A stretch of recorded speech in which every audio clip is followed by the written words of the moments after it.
ദൈവനാമത്തിന് മഹത്വമുണ്ടാകട്ടെ. നമ്മുടെ ഇന്നത്തെ ചിന്തയ്ക്ക് വേണ്ടി ഒരു ചെറിയ വേദഭാഗം ചിന്തയിൽ കൊണ്ടുവരാൻ ഞാൻ ആഗ്രഹിക്കുന്നു. കൊലോസ്യ ലേഖനം 4-ാം അധ്യായം അതിൻ്റെ 12-13 വാക്യങ്ങൾ. കൊലോസ്യ ലേഖനം 4-ാം അധ്യായം അതിൻ്റെ 12-13 വാക്യങ്ങൾ വായിക്കാം. നിങ്ങളിൽ ഒരുത്തനായി ക്രിസ്തുയേശുവിന്റെ ദാസനായ എപ്പഫ്രാസ് നിങ്ങളെ വന്ദനം ചെയ്യുന്നു.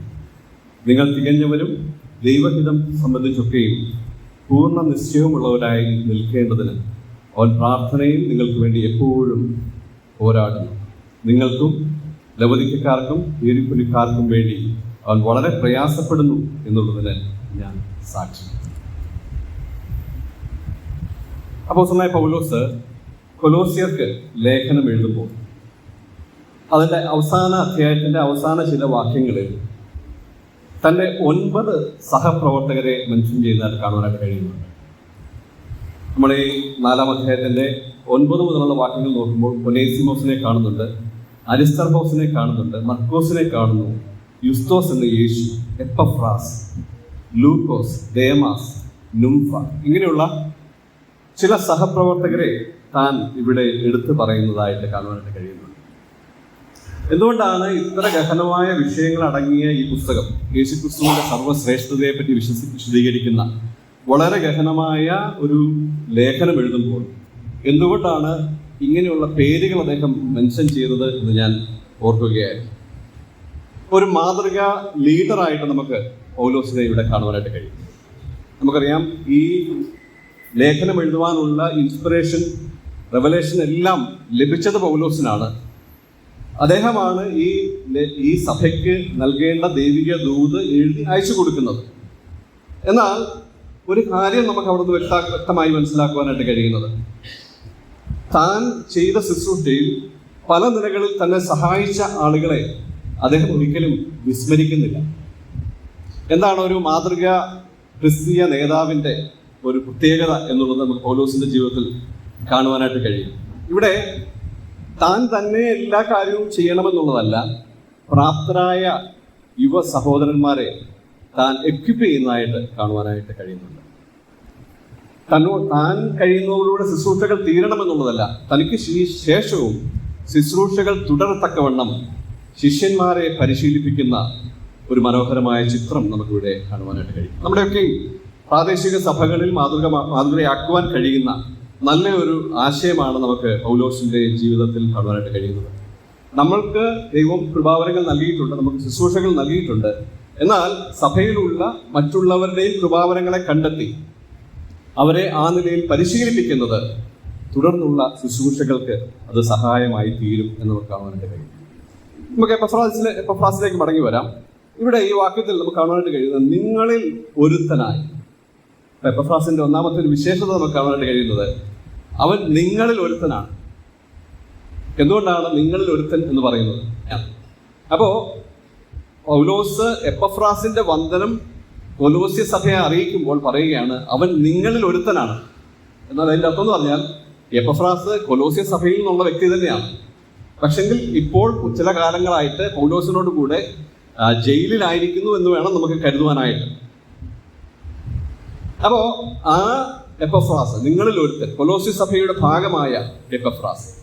അതിന്റെ താഴെ പറയുകയാണ്, നിങ്ങളിൽ ഒരുത്തനായി യേശുക്രിസ്തുവിന്റെ ദാസനായ എപ്പഫ്രാസ്. രണ്ടാമത്തെ ഒരു വിശേഷണം പൗലോസ് പറയുന്നത്, ദൈവിക ശുശ്രൂഷയിൽ പങ്കാളിയാണ് അവൻ. അവിടെ നമുക്കൊരു കാര്യം വ്യക്തമാക്കാനായിട്ട് കഴിയുന്നത്, ആ സഭയിൽ വളർത്തപ്പെട്ടവനായ, അല്ലെ ആ സഭയുടെ ജനനത്തിന് കാരണക്കാരനായി തീർന്ന ഒരു ശുശ്രൂഷകനാണ് ഈ എപ്പഫ്രാസ് എന്ന് കാണുവാനായിട്ട് കഴിയുന്നത്.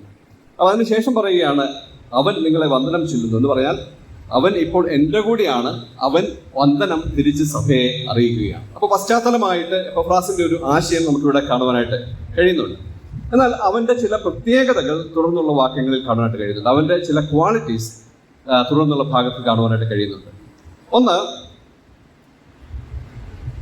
നിങ്ങൾ തികഞ്ഞവരും ദൈവഹിതം സംബന്ധിച്ചൊക്കെയും പൂർണ്ണ നിശ്ചയമുള്ളവരായി നിൽക്കേണ്ടതിന് അവൻ പ്രാർത്ഥനയിൽ നിങ്ങൾക്ക് വേണ്ടി എപ്പോഴും പോരാടും. അപ്പൊ എപ്പഫ്രാസിന്റെ ഒരു ഒന്നാമത്തെ പ്രത്യേകത നമുക്കിവിടെ കാണുവാനായിട്ട് കഴിയുന്നത്, അവൻ പ്രാർത്ഥനയിൽ പോരാടുന്നുള്ളവനാണ്. എന്താണ് പ്രാർത്ഥനയിൽ പോരാടുക എന്ന് പറയുന്നതിൻ്റെ അർത്ഥം? പ്രാർത്ഥന എപ്പോഴാണ് ഒരു പോരാട്ടമായി തീരുന്നത്? നമുക്കറിയാം, കഴിഞ്ഞ ദിവസം നമ്മൾ പൗലോസിന്റെ പ്രാർത്ഥനകളെ പറ്റി ചിന്തിക്കുകയുണ്ടായി. അപ്പോൾ പൗലോസിന്റെ പ്രാർത്ഥനയ്ക്ക് ഒരു പ്രത്യേക ലക്ഷ്യമുണ്ട്. ദൈവജനം ആത്മീയമായി അകത്തെ മനുഷ്യൻ സംബന്ധിച്ച് ബലപ്പെടണം എന്ന് പൗലോസ് പ്രാർത്ഥിച്ച പ്രാർത്ഥന നമുക്ക് കഴിഞ്ഞ വെള്ളിയാഴ്ച ചിന്തിക്കുവാനായിട്ട് ഇടയായത്.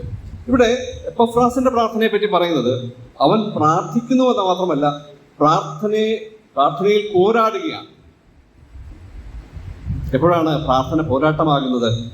നമ്മുടെ മുന്നിലുള്ള വിഷയങ്ങൾ പ്രാധാന്യമുള്ളതായി കാണുമ്പോഴാണ് നമ്മൾ പ്രാർത്ഥനയെ പോരാട്ടമുള്ളതായി കാണുന്നത്. എന്ന് പറഞ്ഞാൽ, നമ്മൾ ചില വിഷയങ്ങളെക്കുറിച്ച് ചിന്തിക്കുമ്പോൾ, കർത്താവേ, അത് നിന്റെ ഹിതപ്രകാരമുള്ളതാണ്, അത് നടന്നേ പറ്റൂ, നിന്റെ ഹിതം ഈ ഭൂമിയിൽ നിറവേറ്റപ്പെടണം, അതിന് തടസ്സമായി നിൽക്കുന്ന കാര്യങ്ങൾ മാറിക്കിട്ടണം എന്നുള്ളത് നമ്മുടെ ജീവിതത്തിന്റെ വളരെ വലിയ ഒരു ആഗ്രഹമായി തീരുമ്പോഴാണ് നമ്മൾ പ്രാർത്ഥന ഒരു പോരാട്ടമായി കാണുന്നത്. ഇവിടെ എപ്പഫ്രാസിന്റെ ചിന്ത, കർത്താവേ, നീ സഹായിച്ചേ പറ്റൂ, നീ സഹായിക്കാതെ പറ്റുകയില്ല എന്ന് ഇവിടെ കാണാനായിട്ട് കഴിയുന്നു. ഒരു പക്ഷെങ്കിൽ കൊലോസ്യ സഭയിലുള്ള വിശ്വാസികളുടെ വിഷയം വളരെ ഗൗരവമായി കണ്ട ഒരു വ്യക്തിയായിട്ട് നമുക്ക് എപ്പഫ്രാസിനെ കാണാനായിട്ട് കഴിയും. നമ്മൾ മുമ്പോട്ട് വരുമ്പോൾ എപ്പഫ്രാസ് എങ്ങനെയാണ് കൊലോസ്യ സഭയിലായിരുന്നത് എന്ന് ചിന്തിക്കുന്നുണ്ട്. അപ്പോൾ ഞാൻ ചിന്തിക്കുന്നത്, ഈ പൗലോസിനെ സഹായിക്കാനായിട്ടായിരിക്കാം എപ്പഫ്രാസ് ജയിലിലായിരിക്കുന്നത്. എപ്പഫ്രാസ് ഒരു കുറ്റം ചെയ്തവനായിട്ടോ അല്ലെങ്കിൽ സുവിശേഷം നിമിത്തം പിടിക്കപ്പെട്ടവനായിട്ടോ നമുക്ക് അറിയാൻ കഴിയുന്നില്ല. എന്നാൽ ഒരു പക്ഷെങ്കിൽ വീട്ടുതടങ്കലിൽ കഴിയുന്ന അപ്പോസ്തലനായ പൗലോസിനെ സഹായിക്കുവാനായിട്ട് വിൽഫുൾ ആയിട്ട് താൻ ജയിലിൽ വന്ന് താമസിക്കുകയാണ് എന്നാണ് നമുക്ക് ചിന്തിക്കുവാനായിട്ട് കഴിയുന്നത്. അപ്പോൾ പൗലോസ് നോക്കുമ്പോൾ എപ്പം ഒഴിവ് സമയം കിട്ടിയാലും ഒരു മൂലയ്ക്ക് പോയിരുന്ന് പ്രാർത്ഥിക്കുന്ന എപ്പഫ്രാസിനെ ആയിരിക്കാം പൗലോസ് കാണുന്നത്. അപ്പം അവൻ പോരാടുന്നു എന്ന് പറയാൻ കാരണം അവന്റെ മുഖഭാവം, അവന്റെ ശരീരഭാഷ, അവന്റെ പ്രാർത്ഥനയുടെ വിഷയങ്ങൾ ഒരു പക്ഷെങ്കിൽ പൗലോസിന് അറിയാൻ കഴിഞ്ഞിട്ടുണ്ട് എന്ന് നമുക്ക് കാണുവാനായിട്ട് കഴിയും. ഇവിടെ ചില കാര്യങ്ങൾ പറയുന്നുണ്ട്. അവൻ പ്രാർത്ഥിക്കുന്നുണ്ട്. അവൻ പ്രാർത്ഥനയിൽ പോരാടുവാനുള്ള കാരണം, നിങ്ങൾ തികഞ്ഞവരും ദൈവഹിതം സംബന്ധിച്ചൊക്കെയും പൂർണ്ണ നിശ്ചയമുള്ളവരായി നിൽക്കേണ്ടതിന് അവൻ പ്രാർത്ഥിക്കുക. ചില നാളുകളായിട്ട് എപ്പഫ്രാസ് കൊലോസ്യ സഭയിലില്ല. അവൻ ദൂരെ മാറി താമസിക്കുകയാണ്. പക്ഷെങ്കിൽ എപ്പോഴും സഭ അവന്റെ ഹൃദയത്തിലുണ്ട്. സഭയിലുള്ള ഓരോ വിശ്വാസികളുടെയും മുഖം അവന്റെ മനസ്സിലുണ്ട്. അപ്പോൾ ഓരോരുത്തരെയും ഓർക്കുമ്പോൾ അവൻ പ്രാർത്ഥിക്കുന്നത് എങ്ങനെയാണ്? കർത്താവേ, ഇന്ന വ്യക്തി അവൻ തികഞ്ഞവനാകണം. തികഞ്ഞവൻ എന്ന് പറഞ്ഞാൽ ആത്മീകമായിട്ട് മച്ചൂറായി തീരണം. കർത്താവേ, ആത്മീകമായിട്ട് തികഞ്ഞ വിശ്വാസികൾ അവിടെ ഉണ്ടാകണം. മാത്രമല്ല, ദൈവഹിതം സംബന്ധിച്ചൊക്കെ പൂർണ്ണ നിശ്ചയമുള്ളവരായിട്ട് അവർ നിൽക്കണം. നമ്മൾ കഴിഞ്ഞ ദിവസം പൗലോസിന്റെ പ്രാർത്ഥനയെ പറ്റി ചെന്നപ്പോൾ പറഞ്ഞു, ഒരു ഭൗമിക വിഷയം പോലും പൗലോസ് പ്രാർത്ഥനയായിട്ട് അവിടെ എഴുതുന്നില്ല. അല്ലെങ്കിൽ ഇന്നയാളുടെ രോഗം മാറണം, ഇന്നയാളുടെ വീട് വെച്ച് കൊടുക്കണം, ഇന്നയാളിനൊരു കാറ് കിട്ടണം, അല്ലെ, അങ്ങനെയുള്ള ഭൗമിക ആവശ്യങ്ങളൊന്നും പ്രാർത്ഥിക്കുന്നതായിട്ട് വഴി രേഖപ്പെടുത്തിയിട്ടില്ല. നമുക്കറിയാം, ഒരു പക്ഷേ പൗലോസ് പ്രാർത്ഥിച്ചു കാണും. കാരണം നമ്മുടെ സഭയിലുള്ള വിശ്വാസികളുടെ ഭൗമിക ആവശ്യങ്ങൾ നമ്മൾ പ്രാർത്ഥനയിൽ ഓർക്കേണ്ടതാണ്. എന്നാൽ ഇവിടെ പ്രാധാന്യം കൊടുത്ത് പ്രാർത്ഥിക്കുന്ന വിഷയം ഒന്ന്, ആത്മീയമായ മച്യൂരിറ്റി ഓരോ വിശ്വാസിക്കും ഉണ്ടാകണം. ആത്മീയമായ മച്യൂരിറ്റിക്ക് വേണ്ടി എങ്ങനെയാണ് പോരാടി പ്രാർത്ഥിക്കുന്നത്? ഓരോ വിശ്വാസിയും ആത്മീയമായി തികഞ്ഞ നിലയിൽ അല്ലാതെ ആത്മീയമായി തളർന്ന നിലയിൽ ജീവിക്കുന്നത് കാണുമ്പോൾ വിഷമമുണ്ടായെങ്കിൽ മാത്രമേ നമ്മളൊരു പോരാട്ടമായിട്ട് പ്രാർത്ഥിക്കാനായിട്ട് കഴിയൂ. നമ്മളോട് തന്നെ ചോദിക്കുക, ഞാൻ എൻ്റെ സഭയിലെ ഓരോ വിശ്വാസികളെ കുറിച്ച് പ്രാർത്ഥിക്കുമ്പോൾ അവരുടെ മുഖം കാണുമ്പോൾ എങ്ങനെയാണ് അവരെ പറ്റി ദൈവസന്നിധി ഞാൻ ചിന്തിക്കുന്നത്? അവരിന്ന കുറ്റമുള്ളവരാണ്, ഇന്ന പ്രശ്നമാണ് അവർക്കുള്ളത്, അല്ല അവരെ പറ്റി നമുക്കൊരു നെഗറ്റീവ് ഉണ്ടാവുകയാണോ, അതോ കർത്താവേ, ആത്മീയമായി ഇന്ന വിഷയത്തിൽ അവർ ബലപ്പെട്ടിരുന്നെങ്കിൽ എന്നുള്ള ഭാരം നമുക്കുണ്ടാവുകയാണ്? അങ്ങനെ ഉണ്ടെങ്കിൽ നമ്മൾ തീർച്ചയായും പ്രാർത്ഥന ഒരു പോരാട്ടമായി തീർക്കുവാനായിട്ട് നമുക്ക് കഴിയും. രണ്ടാമതായിട്ട്, ദൈവഹിതം സംബന്ധിച്ച് പൂർണ്ണ നിശ്ചയമുള്ളവരാകണം. ഭൗമികമായി അവർക്ക് നേട്ടമുണ്ടാകണം എന്നുള്ളതല്ല, ദൈവത്തിന് അവരുടെ ജീവിതത്തെപ്പറ്റി എന്തെല്ലാം ലക്ഷ്യങ്ങളുണ്ടോ, ദൈവത്തിന് അവരുടെ ജീവിതത്തെപ്പറ്റി എന്തെല്ലാം ആഗ്രഹങ്ങളുണ്ടോ, അത് അവരുടെ ജീവിതത്തിൽ നിറവേറ്റണം. എത്ര അനുഗ്രഹിക്കപ്പെട്ട ഒരു ആഗ്രഹമാണ് എപ്പഫ്രാസിനുള്ളത്. എപ്പഫ്രാസ് പൗലോസിനെ പോലെ വളരെ മുൻനിരയിൽ നിൽക്കുന്ന ആളായിട്ട് നമുക്ക് കാണാൻ കഴിയില്ല. ഒരു പക്ഷെങ്കിൽ സബ് റോളുകളായിരിക്കാം എപ്പഫ്രാസ് എടുക്കുന്നത്. പക്ഷെങ്കിൽ അങ്ങനെയുള്ളൊരു വ്യക്തിക്കും അദ്ദേഹത്തിന്റെ ആഗ്രഹം സഭയിലുള്ള ഓരോ വിശ്വാസി ദൈവഹിതം സംബന്ധിച്ച് പൂർണ്ണ നിശ്ചയമുള്ളവരാണ്. നമുക്കും മാതൃകയാക്കാവുന്ന ഒരു പ്രാർത്ഥനയാണ്. നമ്മൾ മറ്റുള്ളവർക്ക് വേണ്ടി ദൈവഹിതം സംബന്ധിച്ച് അവർ പൂർണ്ണ നിശ്ചയമുള്ളവരാകണമെന്ന് പ്രാർത്ഥിക്കണമെങ്കിൽ ഒന്നാമത് നമ്മൾ ദൈവഹിതം സംബന്ധിച്ച് പൂർണ്ണ നിശ്ചയമുള്ളവരാകണം. ഞാൻ യഥാർത്ഥത്തിൽ ദൈവത്തിന്റെ ഹിതത്തിലാണോ ആയിരിക്കുന്നത്? ഞാൻ ഓരോ ദിവസവും എൻ്റെ ചൂടുകൾ വയ്ക്കുന്നത് ദൈവത്തിന്റെ പദ്ധതി അനുസരിച്ചാണോ? നമ്മൾ യാക്കോബിന്റെ ലേഖനം വായിക്കുമ്പോൾ യാക്കോബ് ആത്മീയർ എന്ന് വിശേഷിപ്പിക്കുന്ന 4-ാം അധ്യായത്തിൽ കാണുന്നത് ദൈവഹിതമെങ്കിൽ എന്ന് പറഞ്ഞ ദൈനംദിന ജീവിതം നയിക്കുന്നവരെയാണ്. അവിടെ പറയുന്നത് ഇന്നോ നാളെയോ ഞാൻ പോയിനടുത്ത് പോയി ബിസിനസ് ചെയ്യും, വ്യാപാരം ചെയ്യും, പണമുണ്ടാക്കും എന്ന് പറയുന്ന മനുഷ്യ ദൈവഹിതമെങ്കിൽ എന്നല്ലയോ പറയേണ്ടത്.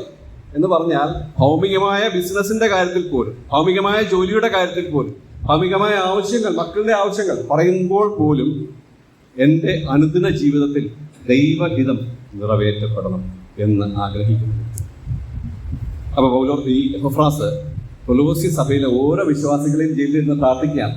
അവരുടെ മുഖം കാണുമ്പോൾ അവർ മച്യൂരിറ്റിയിലേക്ക് വരണം, മാത്രമല്ല ദൈവഹിതം സംബന്ധിച്ച് നിശ്ചയമുള്ളവരായി അവർ നിലനിൽക്കണം എന്ന് പ്രാർത്ഥിക്കുകയാണ്. ഇനി എപ്പഫ്രാസിന്റെ രണ്ടാമത്തെ ക്വാളിറ്റി, ഒന്നാമത്തെ ക്വാളിറ്റി കണ്ടു, അവൻ പ്രാർത്ഥനയിൽ പോരാടുന്നവനാണ്. രണ്ടാമത് നമ്മൾ കാണാൻ കഴിയുന്നത് 13-ാം വാക്യത്തിൽ നിങ്ങൾക്കും ലവദിക്കക്കാർക്കും ഹീരപ്പലിക്കാർക്കും വേണ്ടി അവൻ വളരെ പ്രയാസപ്പെടുന്നു എന്നുള്ളതിന് ഞാൻ സാക്ഷി. അപ്പൊ ഒന്നാമത് അടച്ച മുറിയിൽ പോരാടുന്ന എപ്പഫ്രാസിനെ കാണാൻ കഴിയുന്നു. രണ്ടാമത് പുറത്ത് കഠിനാധ്വാനം ചെയ്യുന്ന എപ്പഫ്രാസിനെ കാണുവാനായിട്ട് കഴിയുന്നു. അപ്പോൾ ഒരു വ്യക്തിയുടെ ജീവിതത്തിന്റെ വിജയ രഹസ്യം എന്ന് പറയുന്നത് ഈ രണ്ട് കാര്യങ്ങൾ കൂടി യോജിപ്പിക്കപ്പെടുമ്പോൾ, ചില ആളുകൾ പ്രാർത്ഥനയിൽ മാത്രം സമയം ചെലവഴിക്കുന്നവരാണ്, മറ്റു ശുശ്രൂഷകൾക്കൊന്നും സമയം കണ്ടെത്താൻ കഴിയാതെ പോകുന്നവരാണ്. എന്നാൽ ഇവിടെ എപ്പഫ്രാസിന്റെ ഒരു കാര്യം എന്ന് പറയുന്നത് അവൻ അടച്ചിട്ട മുറിയിൽ പ്രാർത്ഥനയിൽ പോരാടുന്നവനാണ്, എന്നാൽ അവൻ പുറത്തിറങ്ങിയാൽ ദൈവജനത്തിനു വേണ്ടി പ്രയാസപ്പെടുന്നവനാണ്. പ്രയാസം എന്ന് പറയുന്നത് ഹാർഡ് വർക്ക് എന്നുള്ള ആശയമാണ് ഇവിടെ പറഞ്ഞിരിക്കുന്നത്. എന്ന് പറഞ്ഞാൽ വളരെ കഠിനാധ്വാനത്തോടുകൂടി ദൈവജനത്തിനു വേണ്ടി അധ്വാനിക്കുന്ന ഒരു വ്യക്തി. അപ്പോൾ എങ്ങനെയാണ് പൗലോസിന് ഇദ്ദേഹത്തെ മെൻഷൻ ചെയ്യാതിരിക്കാൻ കഴിയുന്നത്? ഇവിടെ 9 പേരുടെ പേരുകൾ പറയുന്നു, എല്ലാവരെ പറ്റിയും ഓരോ വാക്കുകളെ പറയുന്നുള്ളൂ. എന്നാൽ എപ്പഫ്രാസിനെ പറ്റി പറയുമ്പോൾ 2-3 വാക്യങ്ങൾ അദ്ദേഹം എടുത്തു പറയുകയാണ്. ദൈവത്തിന്റെ ആലോചന അറിയിക്കുന്ന ഈ പുസ്തകത്തിൽ അത്രയും വാക്യങ്ങൾ എപ്പഫ്രാസിന് വേണ്ടി നീക്കി വെക്കണമെങ്കിൽ അദ്ദേഹം എത്രമാത്രം, ഈ പൗലോസ് എത്രമാത്രം എപ്പഫ്രാസിനെ വിലയുള്ളവനായി കണ്ടു എന്ന് നമുക്ക് കാണുവാനായിട്ട്.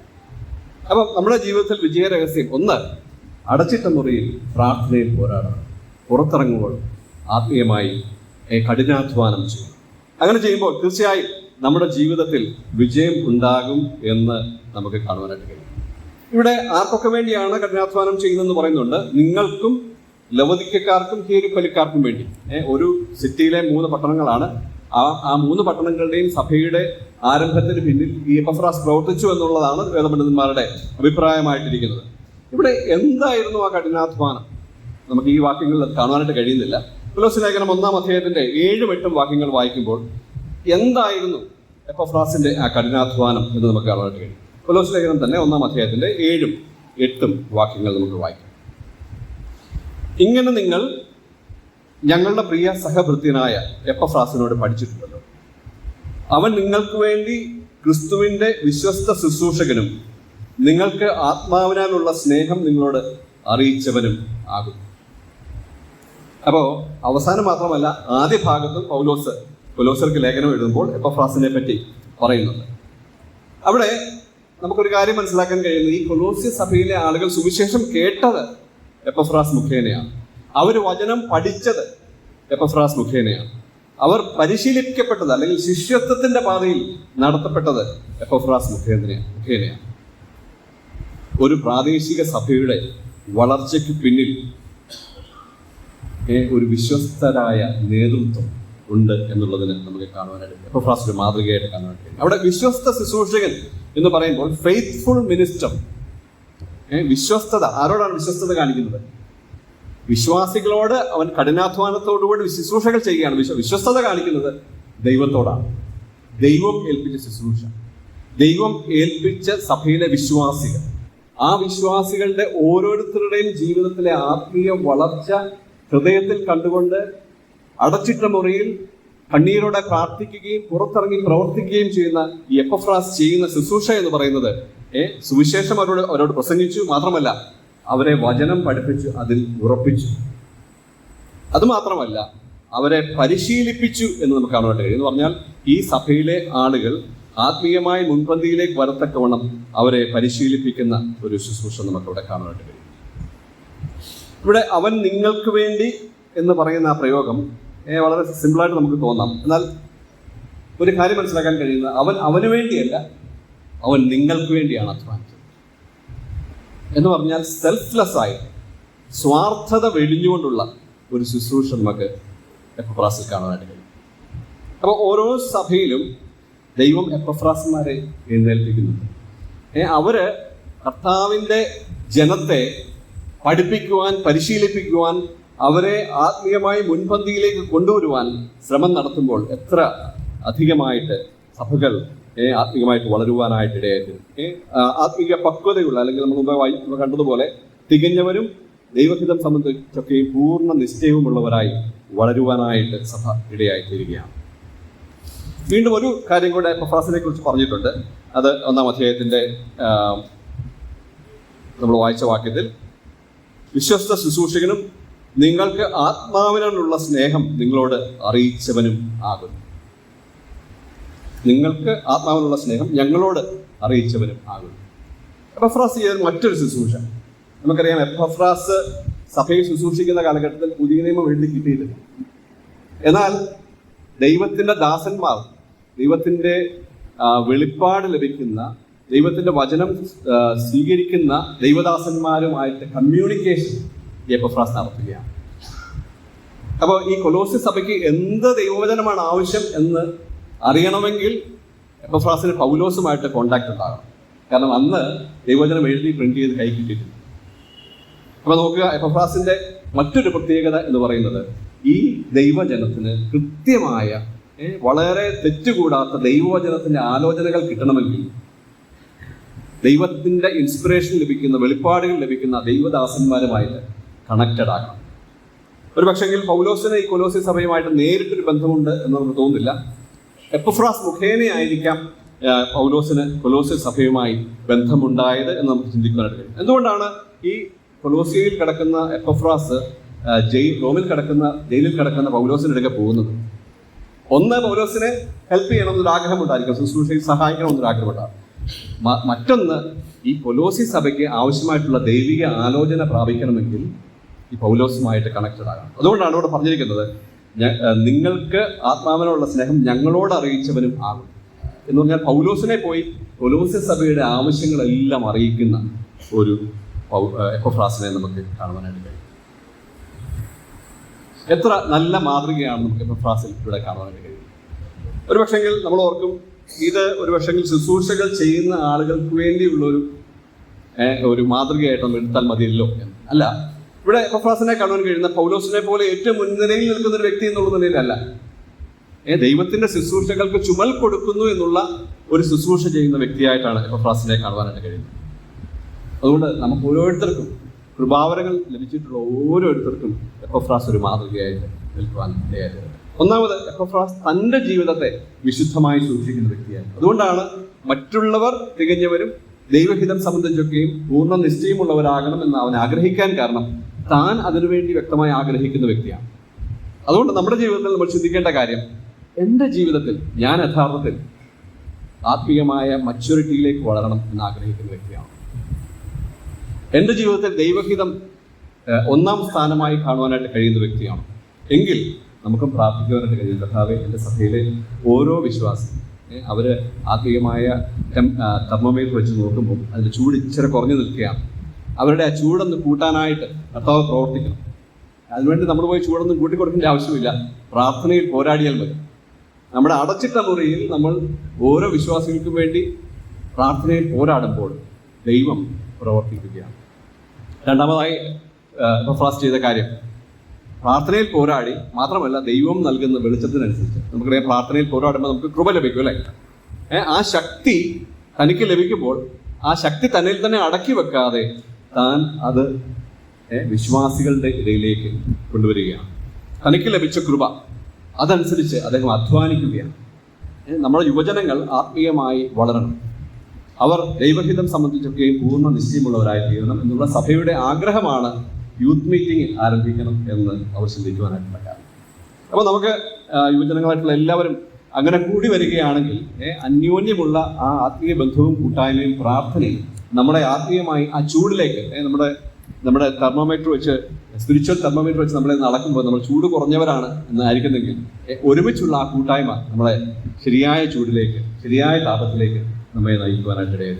മൂന്നാമത്തെ കാര്യം നമ്മൾ എപ്പഫ്രാസിൽ കണ്ടത്, അവൻ ആർക്കു വേണ്ടിയാണ് ഈ പോരാട്ടം സഹിച്ചത്? അത് എഫേസ്യ സഭയ്ക്ക് വേണ്ടി, അല്ലെങ്കിൽ കൊലോസ്യ സഭയ്ക്ക് വേണ്ടി, ലവോദിക്യ സഭയ്ക്ക് വേണ്ടി, ഹീറപ്പൊലി സഭയ്ക്ക് വേണ്ടി ആയിരുന്നു കഴിഞ്ഞത്. അവിടെ എന്താണ് ചെയ്തത് എന്നും നമ്മൾ കണ്ടു കഴിഞ്ഞു. അവൻ അവിടെ പോയി സുവിശേഷം അറിയിച്ചു, അവരെ പഠിപ്പിച്ചു, അവരെ ശിഷ്യത്വത്തിന്റെ പാതയിൽ നടത്തി. മാത്രമല്ല അവർക്ക് ദൈവവചനം കൃത്യമായി കിട്ടത്തക്കവണ്ണം പൗലോസുമായിട്ട് കൃത്യമായ ഒരു കോണ്ടാക്ട് സ്ഥാപിച്ചെടുക്കുവാനായിട്ട് ഇടയായിരുന്നു. അപ്പം ചെറിയൊരു ക്യാരക്ടർ, ബൈബിളിലെ വളരെയധികം ഒന്നും വിശാലമായിട്ട് എഴുതപ്പെട്ടിട്ടില്ലാത്തൊരു ക്യാരക്ടറാണ്. പക്ഷെങ്കിൽ എത്ര വലിയ ഇൻസ്പിറേഷനാണ് അദ്ദേഹത്തിൻ്റെ ജീവിതത്തിൽ കിട്ടിയത്. ദൈവം നമ്മളെ സഹായിക്കട്ടെ. ഈ നിലയിൽ നമ്മൾ തന്നെ തികഞ്ഞവരായി തീരാൻ, ദൈവഹിതം സംബന്ധിച്ച് പൂർണ്ണ നിശ്ചയമുള്ളവരായി തീരാൻ ഇടയാകട്ടെ.